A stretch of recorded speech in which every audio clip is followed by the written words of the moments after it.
Yeah. You gotta watch getting into cars with strangers these days. Stop, you're scaring me. Scaring you? You're not scared. You don't know shit about being scared, little girl. Not yet. You want scared? You want scared? Have a look behind you. Have a look. Number 3. I will start off by saying that English is not my first language. Since I'm Dutch, it's a close second, so please forgive me for any grammatical errors. This happened to me when I was about 11 or 10. In my country, it's normal for elementary schools to have soccer tournaments for the kids, in mostly the last 2 grades. I decided I was going to support the kids in my grade since we had a few good football players on the team, and I obviously wanted them to win.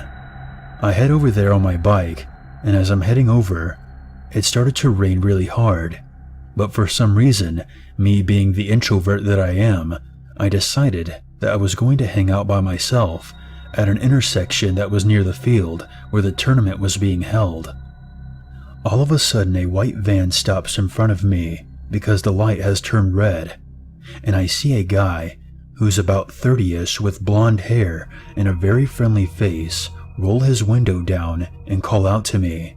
He said that he wanted to take me to the main intersection, which was 200 meters away, because it was raining really hard and he didn't want to see me get wet, which was bullshit because I was already soaked.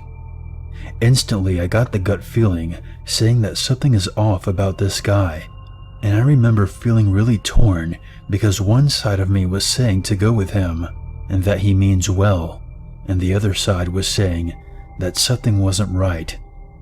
I politely declined his offer, but he kept asking me, and I kept declining and started to back away from his van. The light turned green and he said okay and drove off. I thought this would be the last I would see of him. About 5 to 8 minutes later, the same guy in the white van stops in front of me again. He rolls down his window again and asks me if I'm sure that I don't want a lift.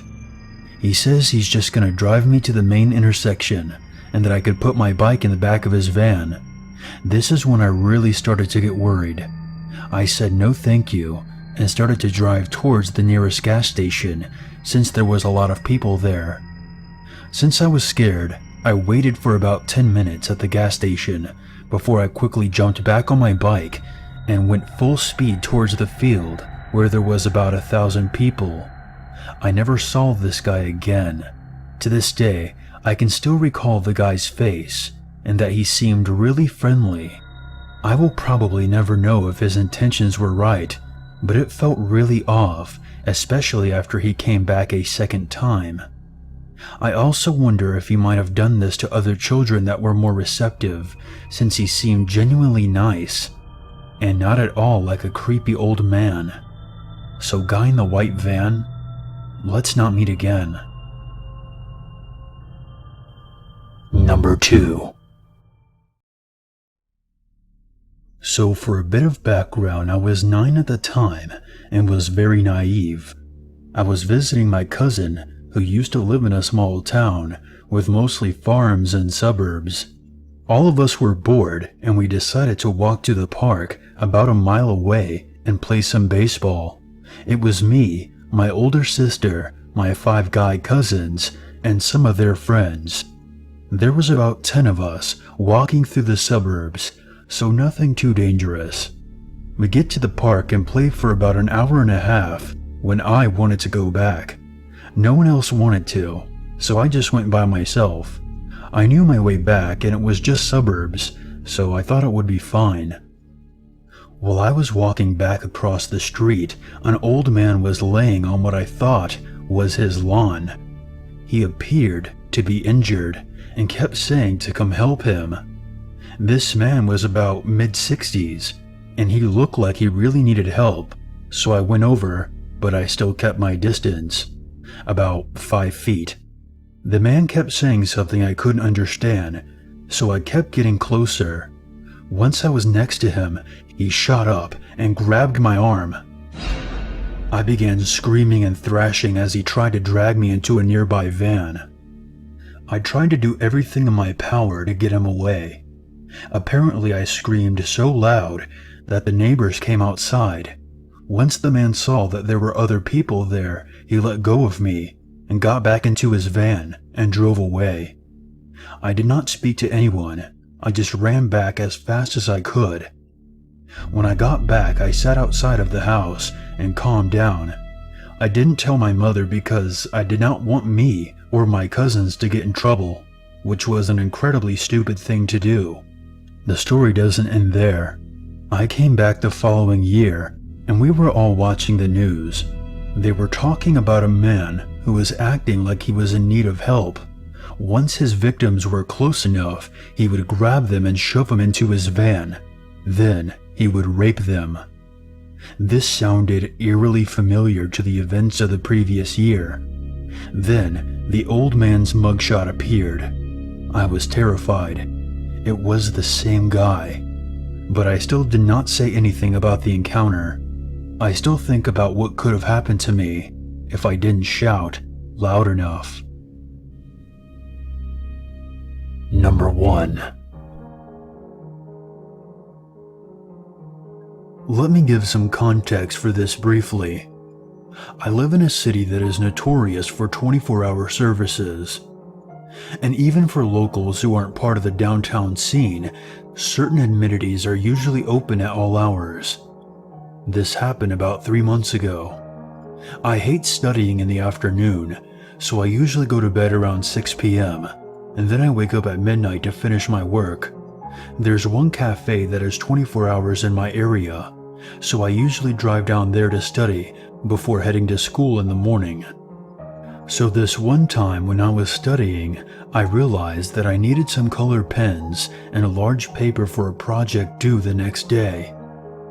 They sell these supplies at grocery stores where I live, so I found one that was nearby and drove over to pick the stuff up. I'm generally aware of my surroundings, so I made sure to park directly under a street light in front of the building. My car windows are pretty tinted, and when light shines directly on them from above, my visibility remains the same while nobody else can see inside. This becomes relevant in a moment. Anyway, I go in and do my thing. I'm holding bags in one hand, keeping the other with my keys free. After I pay, I start heading out.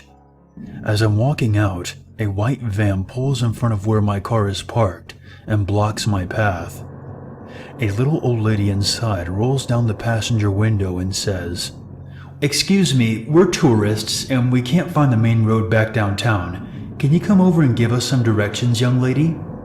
I don't stop walking, and I veer quickly in front of their car. "No, sorry." Side note, my city is known for its downtown, universally. Every road leads to downtown. Downtown is the fucking lifeblood. And little old ladies don't often visit in white vans with blacked out windows. The whole thing was just giving off a creepy as fuck vibe. I hurried to my car and got in. My car is pretty big because my father was an ER doctor and wouldn't let me get anything smaller than an SUV citing height and weight as a primary safety measure. As I sat down, the van did not pull away. It remained parked next to my car.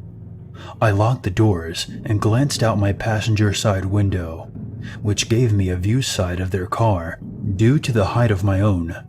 This also served to provide a view through their window tint, which was ineffective due to the angle.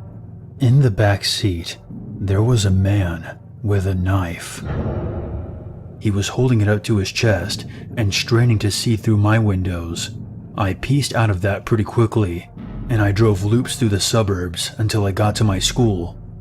Not too exciting, but it was pretty scary for me.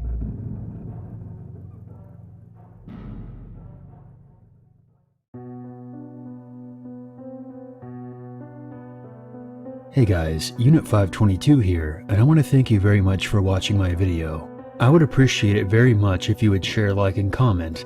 And if you're new to this channel, become one with the Unity by hitting the subscribe button. If you have a scary story or experience that you want featured on this channel, you can always send it to my email or post it on the Free Horror Stories subreddit. The links for those can be found in the description below. If you would like to help out this channel even more, consider a PayPal donation. And for more updates, be sure to follow me on Twitter.